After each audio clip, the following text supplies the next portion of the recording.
संजना अपने घर की सबसे बड़ी और समझदार बेटी थी, लेकिन उसका सांवलापन उसके लिए दिन पर दिन अभिशाप बनता जा रहा था, क्योंकि उसके छोटे भाई बहन दोनों की शादी हो चुकी थी। लेकिन संजना का सांवला रंग होने की वजह से उसे कोई पसंद नहीं कर रहा था। इसलिए उसके माँ बाप को भी उसकी चिंता सताने लगी थी। आज फिर उसे देखने लड़के वाले आ रहे थे, तो उसकी माँ उसके लिए लाल रंग के सलवार सूट लेकर आई और बोली, बेटी ने पहन कर ही उनके सामने आना और थोड़ा ढंग से तैयार होकर आना। संजना ने कहा, माँ मुझे क्यों आप हर बात अपनी बेइज्जती करवाने के लिए लड़के वालों के सामने भेज देती हो। उसकी माँ ने कहा कि बेटी तुझे घर में बिठा कर भी तो नहीं रख सकती ना। एक तो तेरी भाभी हमें हर वक्त ताने सुनाती रहती है और फिर तेरी उम्र भी तो निकलती जा रही है। लेकिन माँ, लेकिन वेकिन कुछ नहीं, मैंने कहा ना। तो बस चुपचाप तैयार होकर बाहर आ जाना। संजना की माँ गुस्से में बोलकर बाहर निकल गई, तो संजना बेचारी कुछ नहीं बोल पाई और चुपचाप अपने कमरे में बैठी बस आंसू बहाती रही। संजना की माँ जब बाहर गई तो संजना के पिता बस इधर उधर चक्कर लगाए जा रहे थे। उन्हें ऐसे चक्कर लगाते हुए देखकर संजना की माँ ने कहा कि आखिर आप कब तक ऐसे ही चक्कर लगाते रहेंगे। नहीं संजना की माँ, आज हमारी बेटी का रिश्ता पक्का हो जाना चाहिए, नहीं तो बहू हमारी बेटी को उम्र भर ताने ही मारती रहेगी। बहुत सहन कर लिया, अब और नहीं देख सकता अपनी बेटी को ऐसे दुखी होते हुए।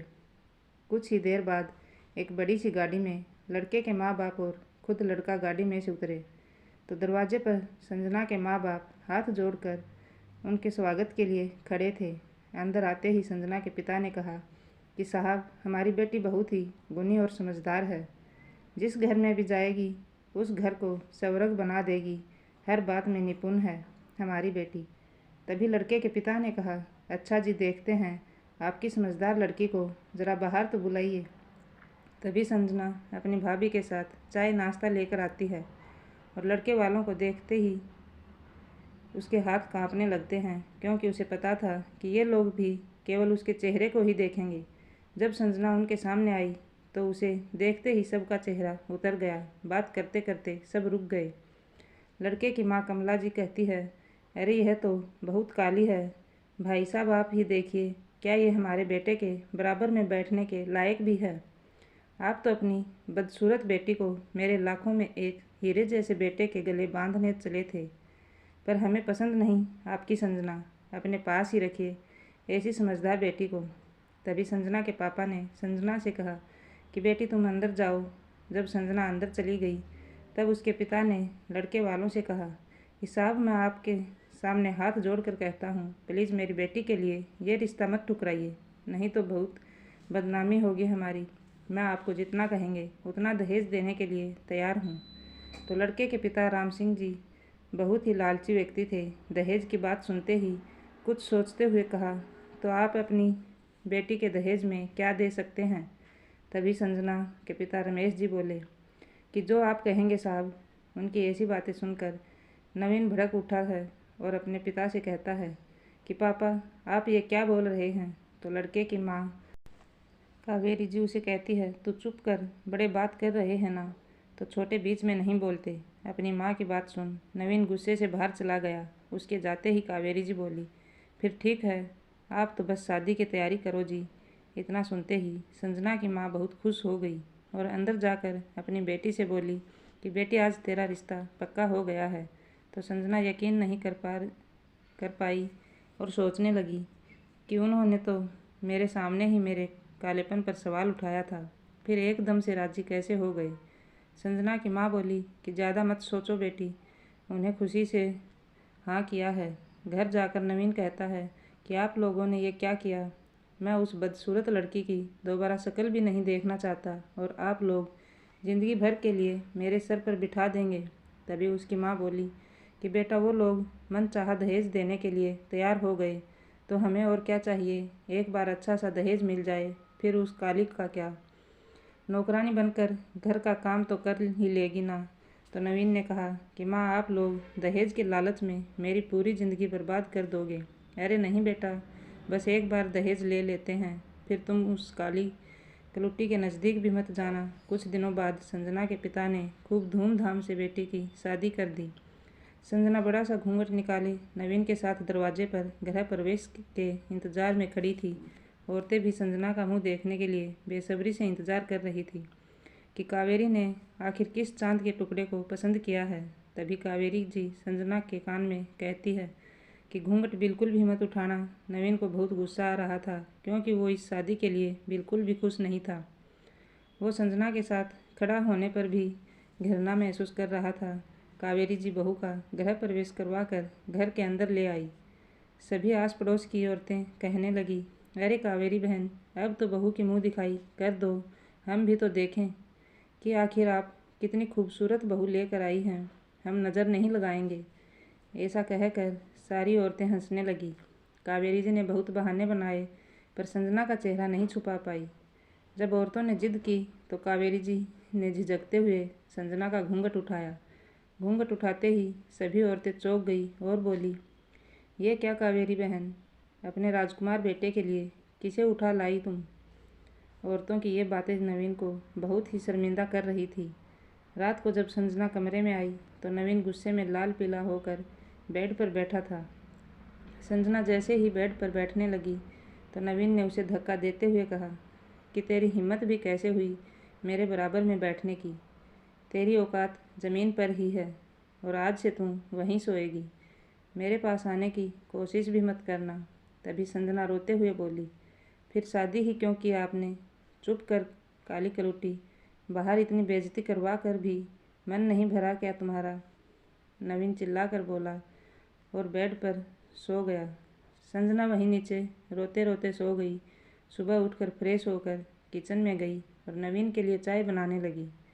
डरी सहमी सी चाय का कप लेकर कमरे में आई और नवीन को जगाने लगी। नवीन जी, आपके लिए चाय लाई हूँ, उठ जाइए।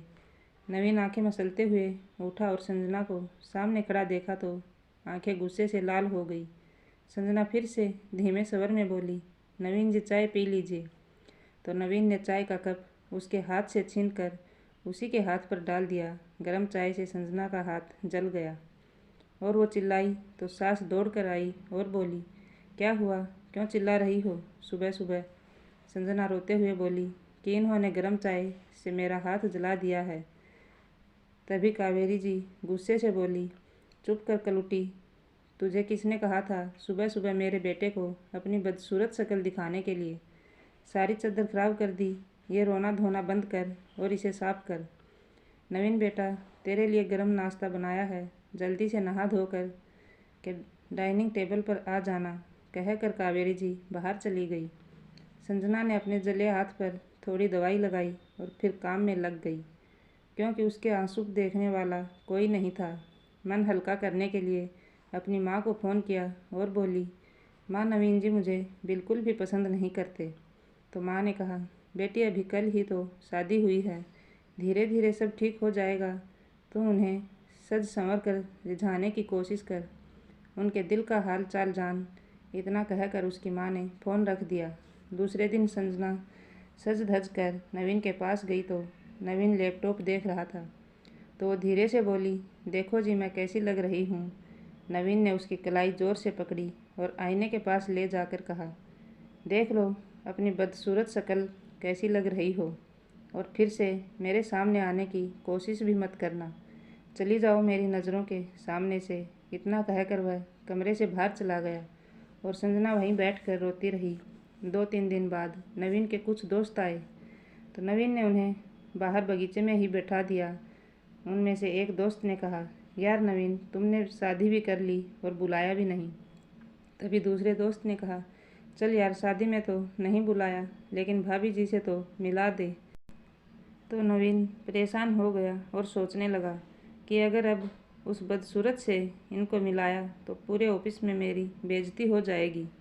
ये सब संजना भी देख रही थी, इसलिए उसने सोचा कि ये लोग ख़ास तौर से मुझसे मिलने आए हैं तो मुझे अच्छे से तैयार होकर उनके सामने जाना चाहिए। उसने आईने के पास जाकर ढेर सारा पाउडर लगाया और चाय नाश्ता लेकर उनके पास गई और जाकर बोली, नमस्ते जी, आप लोग मुझसे मिलने आए थे ना? मैं संजना, नवीन जी की धर्मपत्नी। तो सभी दोस्त चौंक कर नवीन से बोले, अरे नवीन, ये कौन है? तो नवीन ने कुछ शर्मिंदगी से कहा कि हाँ, ये मेरी ही पत्नी है। यह सुन सारे दोस्त ज़ोर ज़ोर से हंसते हुए बोले, तभी तुमने शादी में नहीं बुलाया ना? कहाँ से उठा लाए इसे? कुछ ज़्यादा ही सुंदर है भाभी जी तो।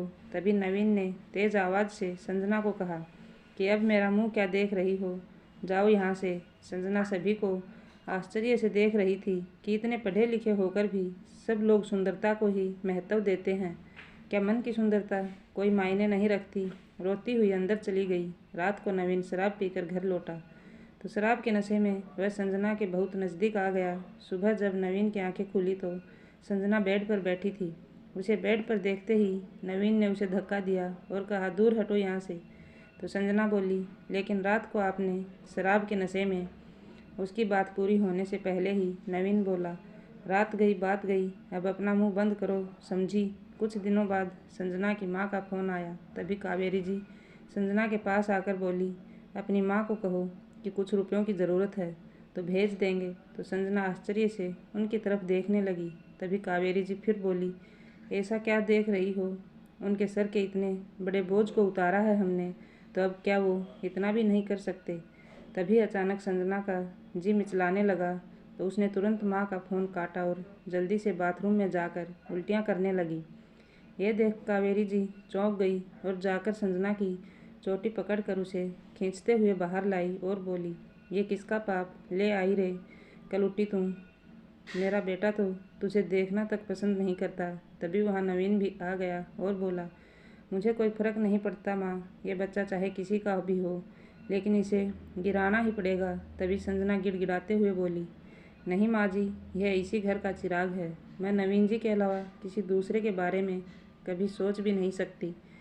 जब दोनों नहीं माने तो संजना ने अपने कमरे में जाकर अपनी माँ को सारी बात बताई। तो संजना के माता पिता आए और नवीन और उसकी मम्मी पापा के सामने हाथ जोड़कर बोले कि साहब, हमारी बेटी बदचलन नहीं है। तो कावेरी जी बोली, तो भाई साहब, आप कहना क्या चाहते हैं? अरे हमारा बेटा तो इसकी शक्ल देखना भी पसंद नहीं करता। न जाने किसका पाप मेरे बेटे पर थोप रही है। संजना के पापा नवीन के पैरों में गिरकर बोले, बेटा, मेरी बेटी के साथ ऐसा मत करो। वो आपके अलावा किसी और के बारे में कभी सोच भी नहीं सकती। अपने पापा को ऐसे गिड़गिड़ाते देख संजना ने उन्हें उठाकर कहा, बस पापा, अब आप इनके सामने हाथ नहीं फैलाएंगे। मेरी खुशी के लिए आप यहाँ से जाइए और मैं इस घर को छोड़कर कहीं नहीं जाऊँगी। तो उसके पापा बोले, नहीं बेटी, तुझे ऐसी हालत में कैसे छोड़कर जा सकते हैं? तो संजना चिल्लाकर बोली, पापा आप जाइए ना, आप ही तो कहते हैं कि बेटी की अर्थी ससुराल से ही उठती है। संजना के मम्मी पापा रोते हुए वहाँ से चले गए। तो नवीन ने संजना का हाथ पकड़कर कहा, बहुत बहादुरी आ गई है ना तुम्हारे अंदर, अभी चल सारी हेकड़ी निकालता हूँ। तीनों ने मिलकर संजना को कमरे में बंद कर दिया और नवीन के लिए दूसरा रिश्ता ढूंढने लगे। नवीन के लिए दूसरा रिश्ता तो मिल जाता है, लेकिन उन लोगों ने पहले रिश्ते के बारे में पूछा तो नवीन के माता पिता ने कहा कि हमारी पहली बहू बहुत ही बदचलन थी, इसलिए उसे नवीन ने छोड़ दिया और दूसरी शादी हम कोर्ट में ही करेंगे। नवीन देखने में बहुत सुंदर था, अच्छी सैलरी थी, इसलिए लड़की वाले भी कोर्ट में शादी के लिए राजी हो गए। तीसरे दिन नवीन और रवीना की कोर्ट में शादी हो गई। जब रवीना दुल्हन बनकर उस घर में आई तो कावेरी जी ने संजना से कहा कि देखो, हमने नवीन की दूसरी शादी कर दी है, उसके सामने कुछ भी मत बोलना, नहीं तो हम ज़बरदस्ती इस बच्चे को गिरा देंगे। तेरे लिए खाना लाती हूँ, खाकर काम में लग जा, वरना इस बार भूखी रही तो तेरे बच्चे के साथ साथ तेरा भी राम नाम सत हो जाएगा। संजना की भूख से बुरी हालत थी, शरीर में बहुत कमजोरी आ गई थी, लेकिन वो कुछ कर भी नहीं सकती थी, इसलिए वह सास की बात मानकर और खाना खाकर काम में लग गई। तभी नई बहू रवीना ने कावेरी जी को आवाज़ लगाते हुए कहा कि मम्मी जी, जल्दी से मुझे मेरा कमरा बता दीजिए, मुझे बहुत नींद आ रही है। यह देखकर सब चौंक गए। तो कावेरी जी मुस्कुरा कर बोली, हाँ चल बहू, तुझे तेरा कमरा दिखा देती हूँ। जैसे ही कावेरी जी उसे कमरा दिखाकर वापस जाने लगी तो रवीना बोली, मम्मी जी, मेरे लिए एक गिलास जूस भेज देना। तो कावेरी जी बोली, हाँ हाँ बहू, अभी भेजती हूँ। और बाहर आकर संजना से बोली, अरे ओ कलुटी, हमारी नई बहू के लिए ताज़ा फलों का जूस बनाकर लेकर जाओ। तो संजना उसे जूस देकर आ जाती है। रवीना शाम को जींस टॉप पहनकर हाथ में पर्स लिए कहीं जा रही थी। तो कावेरी जी बोली, अरे बहू कहाँ जा रही हो? तो रवीना ने कहा, क्या मम्मी जी, मैं दोस्तों के साथ पार्टी करने जा रही हूँ, और ये प्लीज़ मुझे बहू कहना बंद कीजिए।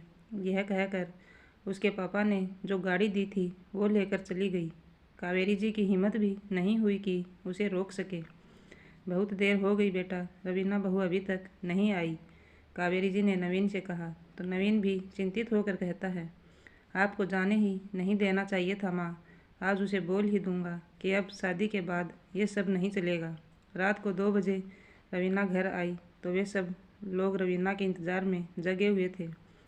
उसे देखकर नवीन गुस्से में आकर कहता है, देखो रवीना, हमारे घर में शादी के बाद बहुएं घर संभालती हैं, आपके जैसे दोस्तों के साथ पार्टी नहीं करती। तो रवीना ज़ोर से हंसने लगी और बोली, घर संभालने के लिए नौकरानी और बुला दूं? मम्मी जी समझाओ अपने बेटे को, मैं एक खुले विचारों वाली लड़की हूँ, तुम लोगों की कैद में नहीं रहने वाली। आई बात समझ में, इतना कहकर वह अपने कमरे में चली जाती है। तभी पीछे से कावेरी जी कहती है, अरे मेरे बेटे की तो किस्मत ही फूटी हुई है, एक मिली बदसूरत और ये दूसरी बदतमीज़। सुबह होते ही रवीना ज़ोर से चिल्लाई, मम्मी जी मेरे लिए नींबू पानी भेजिए, मेरा सर फटा जा रहा है। तो नवीन बाथरूम से आकर बोला, देखो रवीना, यहाँ रहना है तो मेरे हिसाब से रहना होगा, नहीं तो। तभी रवीना चिल्लाते हुए बोली, कौन से तुम्हारे हिसाब से नवीन? जब तुमने मेरे पापा से नोटों की गड्डी लेकर अपनी जेब में डाली थी तब तो तुमने नहीं कहा था कि आपकी बेटी को कठपुतली बनाकर ले जा रहा हूँ। मैं आजकल के ख्यालों वाली लड़की हूँ, तुम्हारे हिसाब से नहीं, अपने तरीके से जीऊँगी, समझे? रवीना सुंदर तो बहुत थी, लेकिन घर सुंदरता से नहीं, अच्छे संस्कारों से चलता है, जो रवीना में बिल्कुल भी नहीं थे। वो नवीन को बिल्कुल भी समय नहीं देती थी, बस अपने दोस्तों के साथ पार्टी करती रहती, और जब कोई टोकता तो अपने पापा का रोब झाड़ देती। अब धीरे धीरे नवीन की नज़र रवीना की जगह संजना को ढूंढने लगी थी। उसे अब संजना की अच्छाई दिखने लगी थी। इंसान को कोयले और हीरे में फ़र्क बहुत देर से ही समझ में आता है। आज जब नवीन ऑफिस से आया तो संजना किचन में काम कर रही थी। नवीन सीधा उसके पास गया और बोला, संजना तुमने खाना खाया? तो संजना कुछ बोल ही नहीं पाई, उसकी आंखें भर आई। जहाँ रवीना को किसी के बारे में कोई फिक्र नहीं थी, वहीं संजना के भरोसे पूरा घर चल रहा था। एक दिन कावेरी जी की तबीयत बहुत ख़राब हो गई, बुखार से पूरा शरीर तपने लगा। जब संजना कमरे में झाड़ू लगाने गई तो उसने देखा कि कावेरी जी को बहुत तेज़ बुखार है। तो वो सारा काम छोड़कर पहले उनके लिए दवाई लाई, फिर ठंडे पानी की पट्टी उनके सिर पर रखने लगी। तभी रवीना चिल्लाती हुई अपनी सास के पास आई और बोली, मम्मी जी, मैंने आपको कितनी बार आवाज़ लगाई, मेरे लिए नींबू पानी लाइए, मेरा सर फटा जा रहा है। इतनी देर में वहाँ नवीन और उसके पिता आ जाते हैं। नवीन रवीना को एक थप्पड़ जड़ देता है, तुम्हारी हिम्मत कैसे हुई मेरी माँ से ऐसे बोलने की? तभी रवीना चिल्लाते हुए बोली, अब तुम सबको इस थप्पड़ का हिसाब देना होगा। कावेरी जी की आंखों से आंसू बहने लगे। रवीना रोते हुए कमरे में चली गई। थोड़ी ही देर में रवीना के पापा पुलिस को लेकर आ गए और बोले, इंस्पेक्टर साहब, अंदर कर दो इन सबको, मेरी बेटी को दहेज के लिए परेशान करते हैं और उसकी मारपीट भी करते हैं। तो नवीन के पिता बोले, नहीं साहब, यह झूठ है, हमने तो रवीना बेटी की हर फरमाइश पूरी की है, किसी बात पर कभी रोक नहीं लगाई। तभी कावेरी जी संजना का सहारा लेकर बाहर आई और बोली, ये क्या बोल रहे हो समधी जी? आपकी बेटी को सर आँखों पर रखा, उसका ये सिला मिला हमें।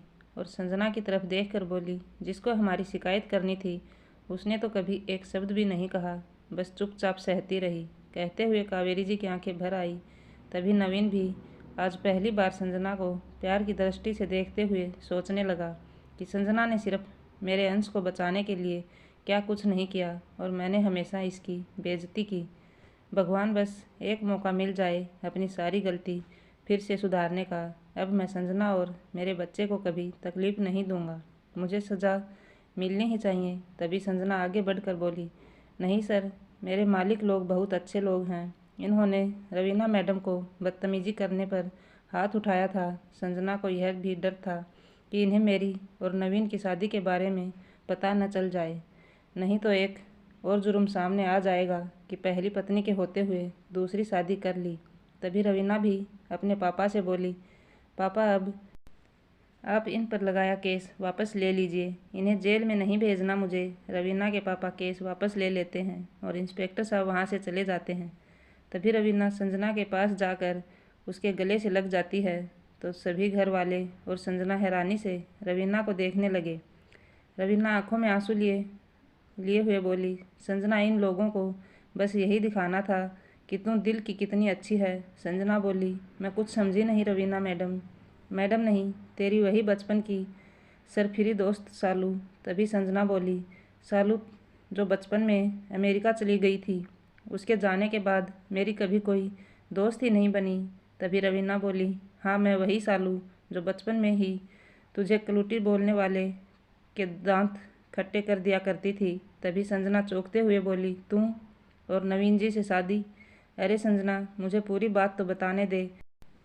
तू चिंता मत कर, तेरे पति ने मुझे छुआ तक नहीं। कुछ ही दिनों पहले मैं भारत आई थी तो मैं आते ही तुमसे मिलने घर गई और वहाँ जाकर मैंने जब तेरे बारे में पूछा तो अंकल आंटी दोनों रोने लगे और उन्होंने मुझे सारी बात बताई।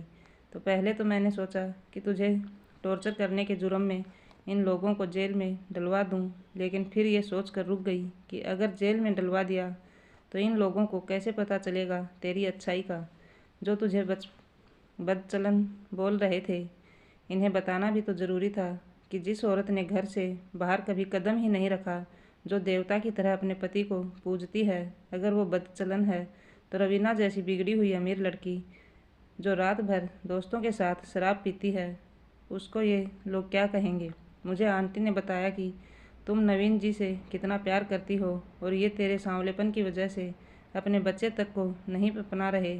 सिर्फ इन्हें तुम्हारी अच्छाई दिखाने के लिए मैंने यह सब नाटक किया। संजना, ये मेरे पापा नहीं बल्कि हमारे वकील साहब हैं, जिन्होंने मेरी और नवीन जी की झूठी शादी करवाई थी। जब इस शादी की पहली रात को तुझे यूँ तड़पते देखा तो बहुत बुरा लगा मुझे। सोचा यह नाटक अभी रोक दूँ, पर तुझे तेरा हक भी तो दिलवाना था। इसलिए उस रात को मैं दोस्तों के साथ पार्टी बनाने का बहाना लेकर बाहर चली गई थी ताकि तुझे बुरा ना लगे। तभी नवीन रवीना के पास आकर बोला कि रवीना, तुझे रवीना कहूँ या सालू, ये तो मुझे समझ नहीं आ रहा, लेकिन आपने सच में हम सबकी आंखें खोल दी। तुम्हारे इस बर्ताव के बाद ही हम सबको संजना की अच्छाई नज़र आई है। इतना कहकर नवीन संजना के पास जाकर बोला कि मैं माफ़ी के काबिल तो नहीं, लेकिन यकीन मानो संजना, मुझे एहसास हो गया है कि अच्छी सुंदरता के साथ अच्छे गुण भी होने चाहिए। अगर गुण हो तो सुंदरता कोई मायने नहीं रखती है। मैं जानता हूँ कि तुम्हारी कोख में मेरा ही बच्चा है, बस लोगों के तानों के डर ने मुझे बहुत कमज़ोर बना दिया था। तभी कावेरी जी संजना के दिए गहनों को उनके हाथों में थमाते हुए बोली कि अब समझ में आ गया कि घर दहेज और सुंदरता से नहीं बल्कि गुणवान और संस्कारी बहू से संवरता है। सालू बेटी, तुमने हमारी आँख खोल दी। जो संजना जैसे हीरे को हम कोयला समझ बैठे थे। बोलते बोलते कावेरी जी की आंखें भर आई। तभी संजना बोली, प्लीज़ आप सब लोग माफ़ी मत मांगिए, देर से ही सही मुझे मेरा हक मिल गया, और वो भी हमारी बचपन की दोस्त सालू के कारण। सालू, तुम्हें कहने के लिए मेरे पास कोई शब्द नहीं है। तभी सालू बोली, बस कर यार, दोस्ती में सब चलता है। इतना कहकर सालू अपने घर चली गई।